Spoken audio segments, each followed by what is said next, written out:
Victorious, the machines now turned to the vanquished. Applying what they had learned about their enemy, the machines turned to an alternate and readily available power supply, the bioelectric, thermal, and kinetic energies of the human body.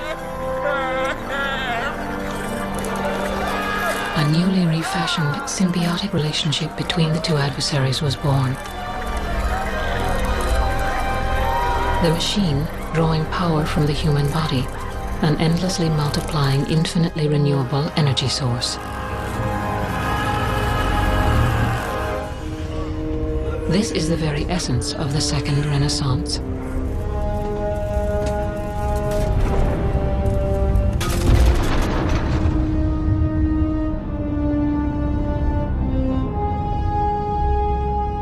Bless all forms of intelligence.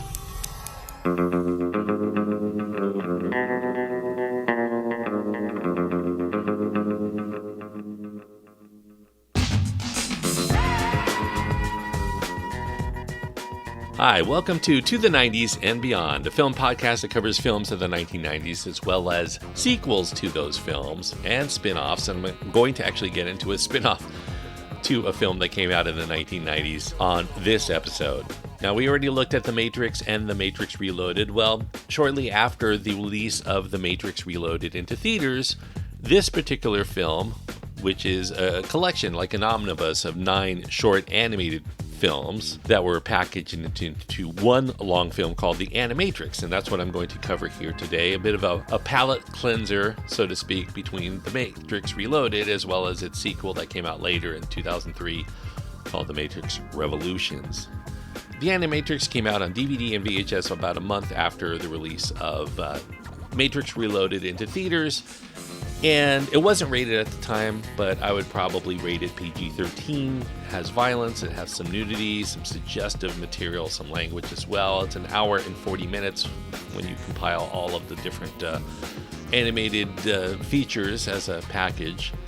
The voice cast includes Kevin Michael Richardson, Pamela Adlon, Tara Strong, also some actors that appear in the Matrix films. Clayton Watson, who plays the kid in Matrix Reloaded as well as Matrix Revolutions later. Keanu Reeves, of course, and Carrie-Anne Moss, who are, of course, in all the Matrix films.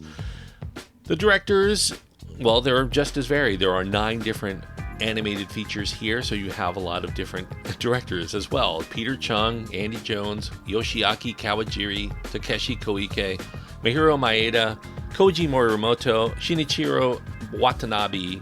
The screenplay is credited to a lot of those directors, including stories by, because Andy and Larry Wachowski did do the story treatment, the story outline for 4 of the features, even though they didn't do the actual full fleshed out screenplays as they exist for each animated feature. You know, a lot of the directors, the filmmakers themselves did those, or at least they may have commissioned it out to a few other people as well, but I'll get into that as we get into the body of this review. Now, if you know anything about the Wachowskis, if you've listened to the last couple of episodes, I have discussed their admiration for Japanese animation, or anime. They loved Ghost in the Shell, they loved Ninja Scroll especially, and a lot of that had an impact on their first film, The Matrix, as well as the Matrix series as it exists. The Matrix featured a lot of visual and thematic elements that were inspired by Japan. The Wachowskis were notoriously fans of anime as well as of comic books. In fact, they were comic book writers before they became filmmakers, so they valued visual storytelling. And they noted that anime often appealed to an adult audience and connects more closely with comics, which they were doing at the time, than American films. And so this anime was kind of a stepping stone to going from comic books to films for them. And so when they were thinking of screenplay ideas, this seemed a natural choice among the many that they were doing at the time. The influence of anime on The Matrix specifically is very much evident in its depiction of a dystopian future, which is very much kind of a trope of a lot of Japanese anime at the time. Cyberpunk themes, because the Wachowskis wanted to make a cyberpunk thriller. Actually, they were trying to make it into a comic book originally, and then it became a movie idea. The concept of singular saviors, I think that carries very much in a lot of the anime features. The Matrix features a lot of action sequences that defy physics, using slow motion effects as well as unique camera angles, very reminiscent of anime. Japanese animation studios initially adopted a lot of these techniques, the slow motion, the different camera angles. They were really done not for artistic reasons, but they were a cost-effective way to extend television episode runtimes, because the slow motion could allow animators to stretch individual hand-drawn cells across multiple frames, and that reduced their overall workload. And then it became a staple of Japanese animation that anime enthusiasts actually appreciated over the years, the stylistic choices for increasing tension during these exciting scenes by slowing it down, highlighting the action mechanics, unlike a lot of the quick cut style that's very typical in Hollywood films. And that slower pacing introduced kind of a poetic quality to the storytelling for Japanese animators, and it allowed them to redefine conventional cinematic narratives. Now, in 1999, during the Japanese release of The Matrix, the Wachowskis initiated the Animatrix project. It wasn't quite called that at the time, but they just had the seeds of inspiration from it because they were in Tokyo, and effects supervisor John Gaeta connected the Wachowskis with Michael Arias. Arias happened to be a former Hollywood special effects camera operator who had worked with Gaeta on Back to the Future, the ride for Universal theme park attractions, before Arias decided to move to Tokyo to work directly for Japanese companies as a CG animation consultant, studios like Studio 4C and Studio Ghibli. Now, Arias took Silver, as well as the Wachowskis, on a tour of anime production studios, and that's where the Wachowskis met many of their storytelling idols. So they were starstruck. And on their flight back to the United States, they started discussing how cool it was, and they started creating like what it would be like to create Matrix stories with this dream team of all of these favorite animators. They thought that actually would be a good idea. Maybe they could enlist them to create some sort of like anime series that pay tribute to the Matrix through a familiar anime style. So the Wachowskis concocted they can make an animated television series that would serve as a prequel to the Matrix. It would connect today's world, the world of 1999, to that eventually of the Matrix as the series progressed. Joel Silver, the producer, believed that this was a great idea, a live-action prequel depicting two-century war between humans and machines that would be very costly to produce. An animated series seemed a much more logical choice, I guess, financially. So the Wachowskis got their famous yellow notepads, which they used to conceive just about everything, to sketch out diagrams showing how this series would progress and eventually connect to their live action films, as well as the video games that they had in mind at the time. Now, after discussions with Arias, as well as Studio 4C founder Eiko Tanaka, Joel Silver advised the Wachowskis that maybe they should go against developing a television show, because it was argued that a television show was not going to provide enough time for the kind of high-quality animation that the Wachowskis had in mind. Arias argued that creating theatrical quality work was going to be much more appealing if they were going to get some of that top talent that the Wachowskis admired to want to be involved in these Matrix anime. So Silver and Arias and Tanaka instead recommended that they should produce an omnibus of short films, and that omnibus would allow for much more time. They could give it a much larger budget and a lot more flexibility in the stories that they tell than doing a serial television show. Arias mentioned that the animated short called Magnetic Rose from the 1996 anthology film called Memories, that was an example of the kind of high-quality animated work that could be achieved in an omnibus form. Happens to be one of his favorites. Warner Brothers Home Video division, when they heard this idea, they agreed to fund these shorts because they felt that this was also a good way to generate interest in the live-action sequels if they were to release these to the public before the movies.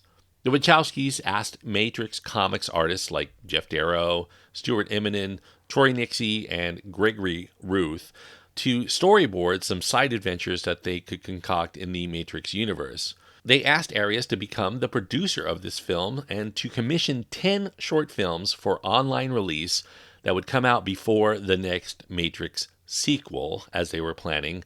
And then eventually, when this movie came out, they would release a DVD compilation of these short films into a package called, just at that time, Animatrix, without the.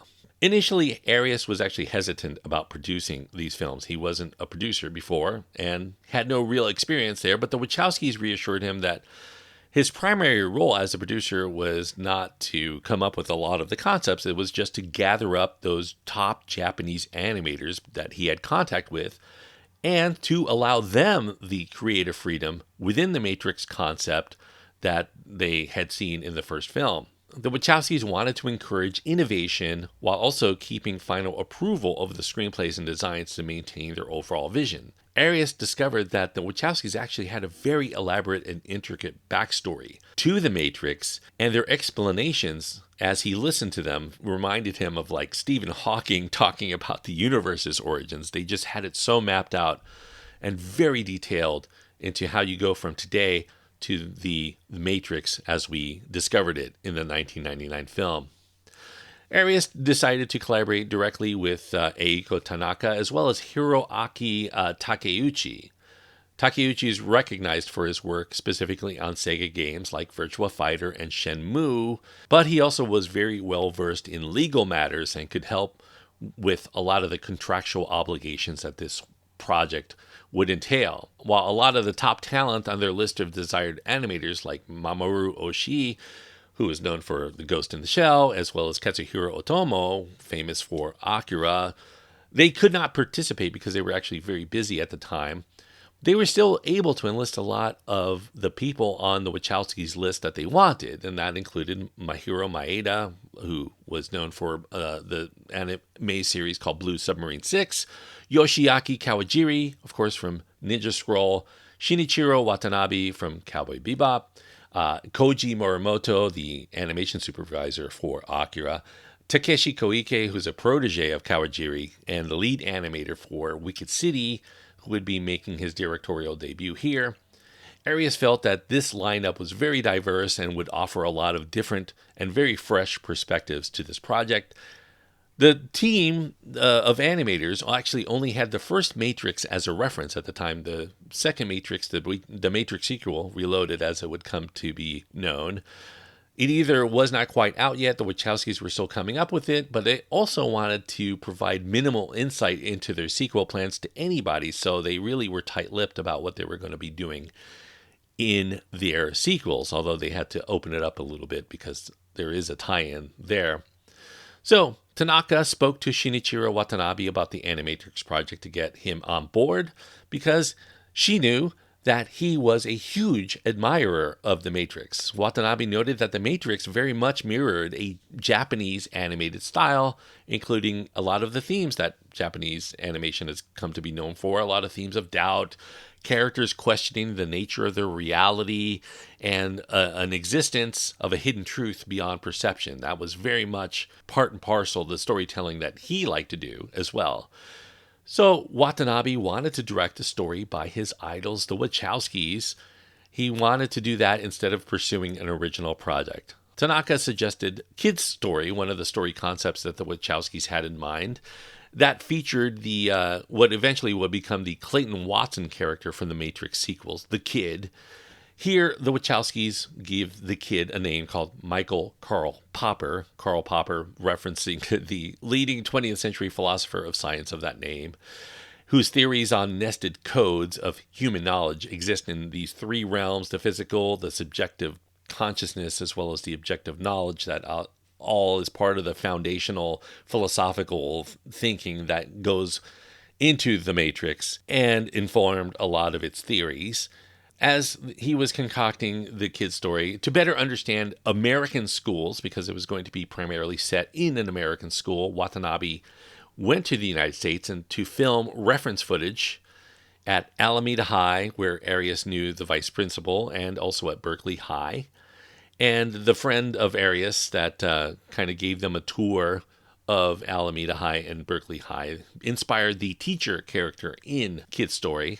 And the reason why they did it in that area is because they were working on the Matrix sequels at the time in the Bay Area. And so they arranged for Clayton Watson, the portrayer of the kid in the live action movies, to meet with Watanabe to record his expressions and his gestures while also reading the dialogue of the script. And so he would perform that so that the kid in the animated form would very much match with the kid as we would come to know him in the live action features. Clayton either voiced or acted out everything that you see the kid do in Kid's story, except for the skateboarding and these wall climbing scenes. Those were done without his contribution. Keanu Reeves, Carrie-Anne Moss, as well as Watson provide the voices to their Matrix characters here. Watanabe aimed for a very distinctive visual style, employing this very hand-drawn, sketchy aesthetic combined with scanning techniques that would create the impression of a handheld camera. And the animation retains these very visible sketch marks that would lend it a very rough and unique quality that's very reminiscent of the work of the principal animator of the kid's story, Shinji Hashimoto. Hashimoto's approach utilized twice the number of animated cells, and it resulted in this wavy and hazy appearance. If you've ever seen Richard Linklater's 2001 film Waking Life, it's very much done kind of in that style. Although Watanabe was an admirer of the Wachowskis, he did believe that their story did need further development. It just wasn't all there, and that led to the addition of some action sequences that doubled the intended runtime. He decided that the character of the kid would escape on a skateboard instead of fleeing on foot as the Wachowskis had initially written.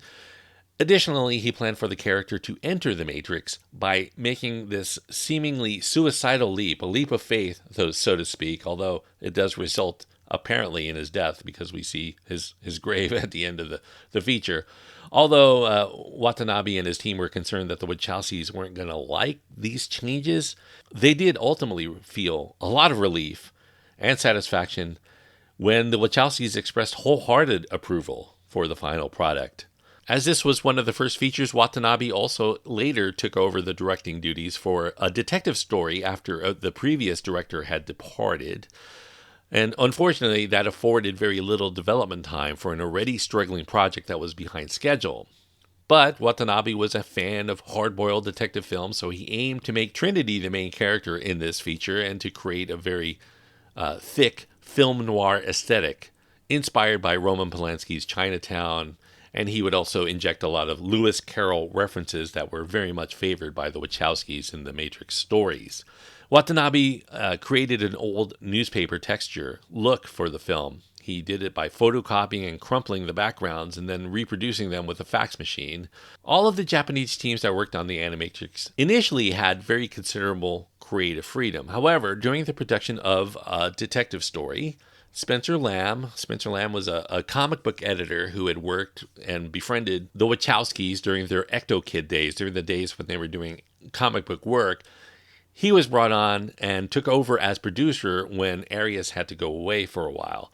And Lamb decided to inject himself much more than Arias had, and he requested several narrative changes to Watanabe that Watanabe felt were misguided and aimed at just trying to highlight his own contributions to the Animatrix. Like he was just trying to put his stamp on it instead of allowing him the creative freedom to do what he wanted within this little world that the Wachowskis had created. But Lamb claimed he should do what he said because he was the gatekeeper. He was only going to present Watanabe's work to the Wachowskis if he himself approved, because he was the producer. So under pressure, Watanabe reluctantly followed some of Lamb's instructions, although not exactly, but it did result in the removal of some of his favorite elements, including the ending that he wanted to go with. So he did compromise quite a bit.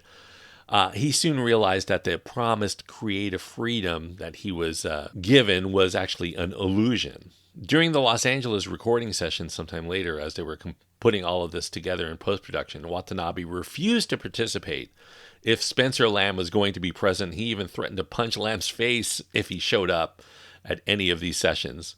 Consequently, Lamb was absent from the proceedings after that, but Watanabe does feel the story for a detective story was not as strong as it could have been without Lamb's meddling, But he is still pleased at the overall noir tone that still carried through. The visual style remains intact. At least that was achieved, if nothing else. Arias notes that when he was directly producing, aside from the story writing, there was very little collaboration between the Asian crews as well as the Wachowskis. The Wachowskis were very busy at the time working on the live-action films in Australia, and he did send updates to the Wachowskis, and the Wachowskis communicated their suggestions back to the animators, which were usually very limited requests, usually asking for changes to, say, the design of a particular character or characters, to try to align much more with the movie style as they were going to be presented in the Matrix sequels. For instance, real-world machines, the Wachowskis felt they could be human-shaped, but they really should not have realistic human face at this point or human anatomy, at least in the historical version of them. Overall, their involvement in the Animatrix as a whole was relatively minimal. They made adjustments only when something conflicted with another concept that they already established from the Matrix. Yoshiaki Kawajiri, that was the Wachowskis' top choice on their list of animators to get. He received the Wachowski scripts. He felt none of them really suited his personal style. So the Wachowskis decided, well, if they wanted him on board, they would encourage him to create his own story. And so he actually proposed 2 projects for the Animatrix. Program, which he directed himself, as well as another one called World Record, which was approved by the Wachowskis. But due to Kawajiri's busy schedule, he really could only direct one, so Program was it, and he entrusted World Record to his protege, Takeshi Koike. Now, Program follows a Zionite named Sis, who participates in this samurai training simulation, very similar to Neo's simulation in the first Matrix, but this was done during the times of the ancient samurai.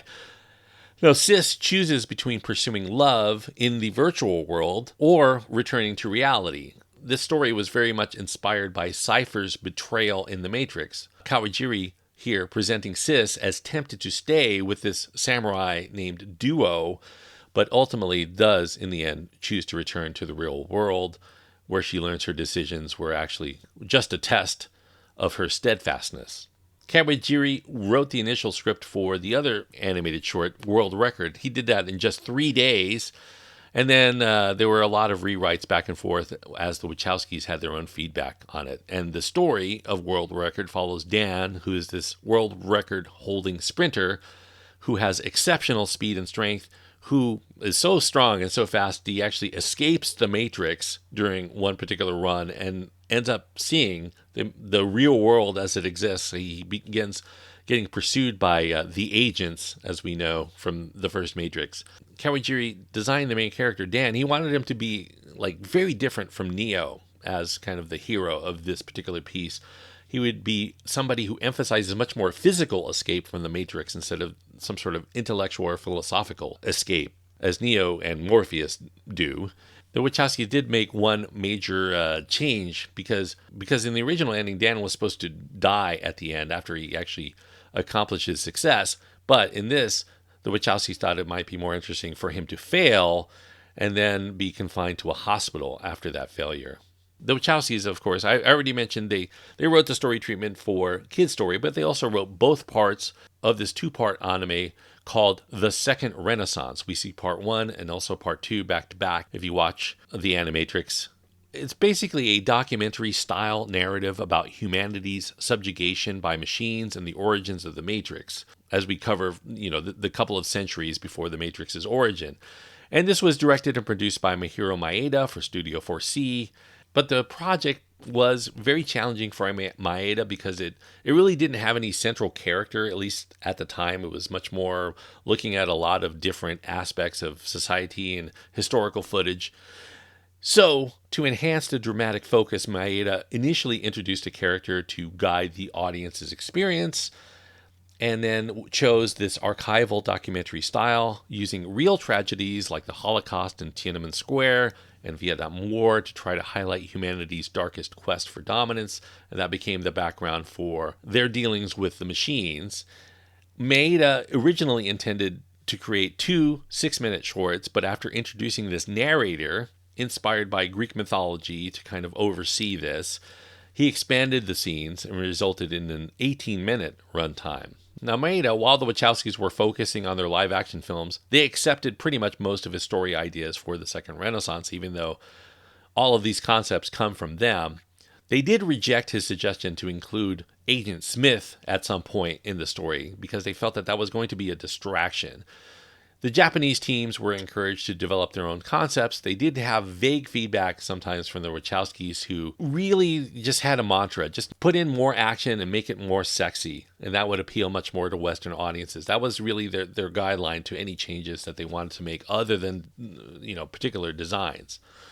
Koji Morimoto, he was the director of a segment of the Animatrix called Beyond. He noted that shot composition in The Matrix resembled very much Japanese animation, that those dynamic camera movements alternating between long shots and close-ups. So for the story of Beyond, he created one with this teenage girl searching for her cat in an abandoned mansion. And that's where she encounters strange occurrences due to this so-called bug in the Matrix's software.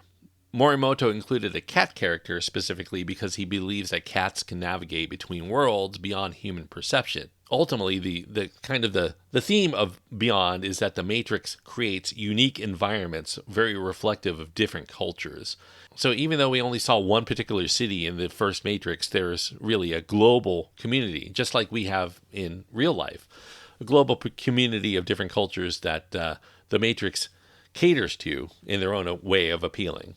Morimoto spent 3 years actually on the Beyond segment. That was the longest by far among his peers, mostly because he had persistent issues with the original story. Over 8 months, he really had to continuously hone all of these script problems. He actually created 3 different stories out of it, 3 different sets of storyboards, and continuously struggled. And it was very hard for him to over time, stay excited about this story that continuously left him uncertain. So Morimoto considered adapting his style. Maybe he should try to make it for non-Japanese audiences, but then he decided to pull back and stay in his wheelhouse and create a story as he would envision it. Morimoto developed this character who could appreciate another realm without exploring explicitly its anomalies or trying to decipher it. We would just experience the bug, but it really was not something that made complete sense to the main character. And the Wachowskis did approve this concept, provided that the character only stays in the world of the Matrix. It could not actually discover what was going on. So the project marked Morimoto's first use of live-action video references for his animation instead of just hand drawing, and that became a staple in some of his work henceforth. Morimoto based the setting in Beyond on the Japanese town specifically of Kichijoji, which is a town he knew very well. To try to capture the city's very authentic sounds, he traveled with a sound engineer to try to find this street crossing tune that he knew called Toi Iyanse. However, none of the crossings in Kichijoji played the song anymore, so they actually had to visit other towns that still had this playing with this little song. The song was known for its lyrics that suggest that anybody who passes by is the chosen one, which was kind of the theme he wanted to develop here for Beyond. The Wachowskis, in addition to the Japanese animators, also selected 2 American animators that in their work were influenced by Japanese animation as well, Andy Jones and Peter Chung. Peter Chung being the creator of Aeon Flux. If you're a big fan of MTV back in the day in the 90s, you know Aeon Flux would appear there as a regular animated series. The Wachowskis were very much impressed, though, by Andy Jones' very photorealistic feature called Final Fantasy: The Spirits Within, which was released in 2001. It had very realistic visuals, but still they had an anime-like texture to them that they thought would work well for the Animatrix. And they believed that a short film in this very photorealistic 3D style would immediately connect less experienced anime Matrix fans to the 2D animation of the other Animatrix shorts. So it would be kind of a bridge to get them into the animation style, and then henceforth they would accept the 2D animation of the Animatrix. So the Wachowskis collaborated with Jones to create a 6-page script titled The Final Flight of the Osiris, and it would be set directly before the events that we see in The Matrix Reloaded, as well as the Enter the Matrix video game. And, Joel Silver actually marketed Final Flight of the Osiris as Matrix 1.5 to get people to want to see it. In the story for Osiris, Thaddeus, who is voiced by Kevin Michael Richardson, he's the captain of the Osiris, which is the sister ship to the Nebuchadnezzar. Along with his attractive first mate, as well as his actual mate, his partner, Jouet, Thaddeus tries to warn Zion as their ship gets attacked by sentinels that are coming for Zion, and the ship is swarmed by these squid-like robots. Now, Jones's company, Square USA, created Osiris, and they were given a $5 million budget. That was 10 times the average of the other shorts. In comparison, the Animatrix had a total budget of $15 million, which is very modest by Hollywood standards, but it was considered very extravagant by Japanese standards. So it's a low-budget Hollywood film, but a very high-budget Japanese film. Jones hired martial arts experts from Honolulu. They spent 2 weeks on choreography and another week in motion capture shoots to try to capture all of the character movements that were needed for Osiris. The Wachowskis instructed the team creating Osiris to make it as sexy as they could and as visually stunning as they could. The visuals needed to be realistic for both the characters as well as the overall design of the Matrix films. It should look exactly like the Matrix films, so Jones had a lot more insight into what they were doing in the Matrix films than all of the other animated creators for the Animatrix. The story had to fit very seamlessly between the first film and the second film. Ironically, the Osiris as a project is actually a Matrix within the Matrix. Technology here is replacing humanity, creating an illusion of reality. It's very much what the Matrix is about. In a nutshell, the creators viewed it as their most cinematic work. They premiered it as a short film before the poorly received Dreamcatcher, the adaptation of the Stephen King story. That was there because that was another Warner Brothers project. It was meant to attract fans eager to glimpse the upcoming Matrix sequels, and Warner Brothers hoped that people would just pay them money to go see Dreamcatcher, so that would actually up its take at the box office. Now, Peter Chung, as I mentioned, the Aeon Flux creator, he was the final animator added to the Animatrix project. He did have experience with working in Japan's Madhouse, as well as South Korea's DNA Productions. And initially, it was actually Peter Chung who reached out to want to be a part of the Animatrix. He contacted a producer at Warner Brothers Animation that he knew about the Animatrix, but at that time he was told it was too late to join because they already had their team together. But a few months later, Warner Brothers informed him that another director had departed, and the Wachowskis did want to bring him in to discuss his story ideas. So Chung created this minimalist psychodrama set in the Construct's void, the Construct as we know it from the first Animatrix, where Morpheus kind of teaches Neo about the Matrix. After the Wachowskis requested more action than what he was presenting here, Chung spent a few more weeks refining a story, and he looked to some of the Matrix comics as well as the storyboards for other Animatrix features to try to align his vision with theirs, but also determined to avoid repetition. He was not going to take anything directly from any of the stories that were done before.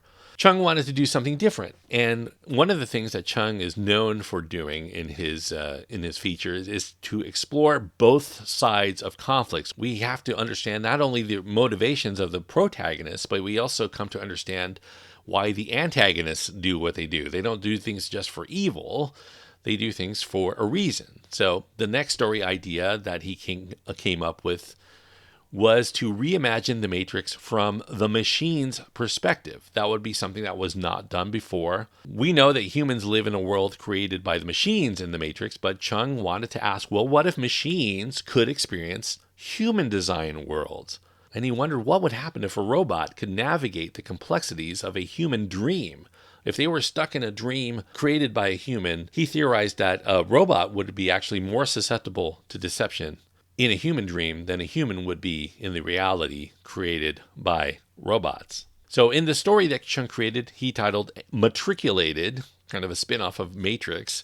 In Matriculated, rebels capture the sentient robot, and then they reprogram it as their ally. And as the plot develops, the robot prefers the human-created Matrix it experiences over its own reality. And so the Wachowskis did accept Matriculated if Chung could get it completed in a very short 6 months.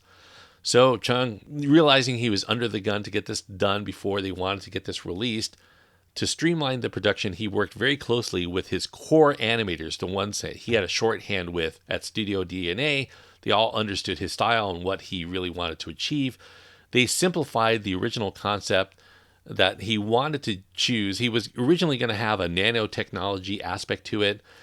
All of the explanations would have doubled the runtime, and he opted to create CGI elements so that way that revisions to the story as they developed it could be done more easily than if they had done it hand-drawn. Chung initially faced challenges from producer Spencer Lamb. He rears his ugly head yet again. Lamb was producing a lot of the later stuff on the Animatrix. He also did what he did with others, frequent requests, and that led to a lot of frustration. And eventually, Chung threatened to design. And that's when, in response, Lamb realized, well, he was about to lose one of the principal animators for the Animatrix, and basically he would have been seen as a failure by the Wachowskis if Chung were to leave the project. So he ended up just capitulating to all of Chung's authority to ensure that this project was going to be completed on time. Now, the Wachowskis knew that the visuals were going to be very varied from, short to short, but they wanted a complete consistency in the audio quality. In fact, they wanted the audio quality of the Animatrix to very much match, as much as they could, the live action films. So they used a lot of the same sound crews. They brought on the Matrix live action films composer Don Davis to do the score for the Animatrix. Davis synthesized on his own all of the episodes except for Osiris. That one, they had a huge budget, so they actually were able to pull together a 50-piece orchestra to do the score for that one. Like the other Matrix films, they would release a soundtrack for the Animatrix, and that was released on CD along with the DVD, which included techno music from artists like Juno Reactor and Death in Vegas and DJ Shadow. Jason Bentley, he was the music producer for the live action films. He actually came on board to help with the soundtrack as well, to make sure it aligned with the series vibe, while also maintaining a distinct style to the Animatrix. The original plan was to release each short film online, like monthly, leading up to the release of the Matrix Reloaded into theaters. However, a lot of the shorts missed their deadlines. The final episode didn't even start until December of 2002. That was the 6 months that Chung was given. And so going into it, they decided to only release half of the shorts online. And those included Program, Detective Story, and then both parts of The Second Renaissance. Those were available free, streaming on theanimatrix.com as well as intothematrix.com. They were presented in lower resolution than you would see if you were to see these on the DVD. So there was some appeal, even though if you've seen them before, you could see them in a better way if you saw it on DVD. Now, Kid Story was one that they actually slotted for online consumption as well, but Warner Brothers thought that there was some problematic thematic material here.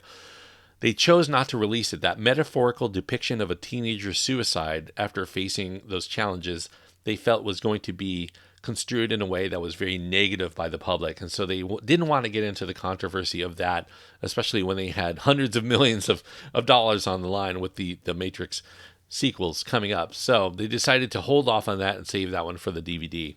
Even though if you see The Matrix Reloaded, we know that this proverbial suicide allows the character to live freely in reality. And meanwhile, of course, they decided to release the final flight of the Osiris in theaters where people could experience the theatrical quality of it. And that was released into theaters before Dreamcatcher in March of 2003. Now, on June 3rd, 2003, during the run of Matrix Reloaded, as I mentioned, this animated shorts collection, The Animatrix, that was released on DVD and VHS, this actually was something new. It marked the first direct-to-video project distributed simultaneously on multiple platforms that included pay-per-view and online streaming. So this was novel at the time. It was also screened at some theaters in Japan and the United States as well. A smattering of theaters, mostly on college campuses and whatnot, or art house cinema.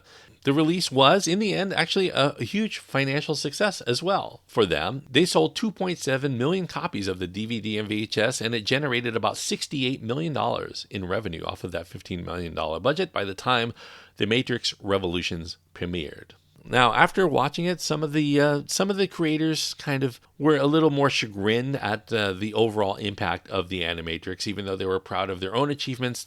Peter Chung remarked that it was kind of a great big missed opportunity here. He felt that maybe something more should have been developed. He thought that audiences might not fully understand the Matrix concepts as they exist to make sense of some of the stories in the Animatrix. And all of these additional projects, these different stories might feel, maybe it was overkill. It might be overwhelming the franchise. They were becoming oversaturated with Matrix in the year 2003. A lot of the publicity for Final Flight of the Osiris stemmed from that 3D rendering. While impressive in its time, that part has not aged as well. So even though the Final Flight of the Osiris was considered the most cutting edge and futuristic of the 9 features, today, if you watch it, it's the one that seems the most dated because 3D animation has come a long way since 2003, of course. The most impactful parts, I feel, of the Animatrix are the 2 segments that comprise the second Renaissance. I think that one just completely blows me away. Explaining how the machines took over and the origins of the Matrix is just very well thought out. And even though they're shorts, there's kind of an emotional impact to it, maybe drawing from the real life tragedies kind of evoke those feelings within you as well. Portraying the machines sympathetically as well, we start to understand the motivation of the machines because the human creators fail to recognize sentient life that they created through this artificial intelligence as worthwhile, as worth preserving or listening to. So by paralleling historical atrocities, slavery, concentration camps, etc., these segments remind us also, all too evident here, of humanity's capacity for evil. And so humanity's evil begat machines' evil toward humanity. The machines wanted to live in a harmonic existence, but humans would not let them. And the only way they could act on their own is to basically put humanity in a subservient position. Arias looks back at the 3 years that he invested in the Animatrix with some disdain. He called it a part of his life he'd rather forget. I guess there was a lot of sour grapes for his participation in it. The Animatrix was made primarily, he felt, so Andy and Larry Wachowski could watch it, he felt. That was the main motivation. They just wanted to see their favorite animators do something that they created. And he felt that it was only greenlit by Warner Brothers because they wanted to keep their wunderkind duo happy and interested in making more Matrix-related films. So they were glad to oblige this, the fancy that they had to create an animated Matrix series. These short animation stories, I don't think they're essential for understanding the live-action films, but I do think that if you do watch them, it shows that there are many varying and complex stories that can be told from that initial Matrix premise. Initially the Wachowskis conceived this as an ongoing comic book, so they could create any story that they wanted to within the realm of the Matrix. So I think the Animatrix comes closest to doing this, as well as the Matrix comics that you could find as well. An entire storytelling universe could be crafted in this virtual world within the real world that the Wachowskis wanted to tap into as a potential multimedia empire. Now, none of the shorts are long enough for us to become deeply invested, but they're still all, in their own way, very fascinating. I think oftentimes conceptually brilliant to varying degrees. I mean, some of this stuff really blows me away that they created. And I think the Animatrix also provides an introductory point for many Western audiences to sample more of the original works of these talented animators. So in a way, it was trying to sell the Matrix, but if you really enjoy the Animatrix, it becomes, that bridge, as I used as a metaphor, for a lot of people who were not familiar with anime to maybe give more anime a try and become anime consumers themselves. Now, Arias did have some concerns at the time that further American influence into the Japanese industry was going to hurt anime as a whole, because Hollywood tends to absorb and chew up and spit things out in a very diluted and processed form. And, many Americans already have a jaded idea of animation. They regard animation as either second-tier form of filmmaking, or maybe it's just meant for kids, just not to be taken seriously. And so he worried that was going to infect, the attitudes in Japan. And he did appreciate The Matrix because of its strong anime influence, because it showed that live action and animation could kind of coexist in the same mediums. To bring the Animatrix in an anime form was completing a narrative circle, so to speak. But in the United States, many expected the Animatrix to deliver juvenile Hollywood-style action that looked like anime, that avoided the whimsical, reflective, and mature Japanese storytelling that defines the genre. So I think a lot of American audiences seemed a little bit bewildered, I think, when they watched an animated feature based on the Matrix. They thought it would be simple, maybe more kid-like, instead of the more deep and mature things that they were getting. Now, as far as what I personally think, I think the Animatrix is by far the best of the Matrix offshoots. After you get, the initial Matrix film from 1999 is the best thing the Wachowskis have ever done.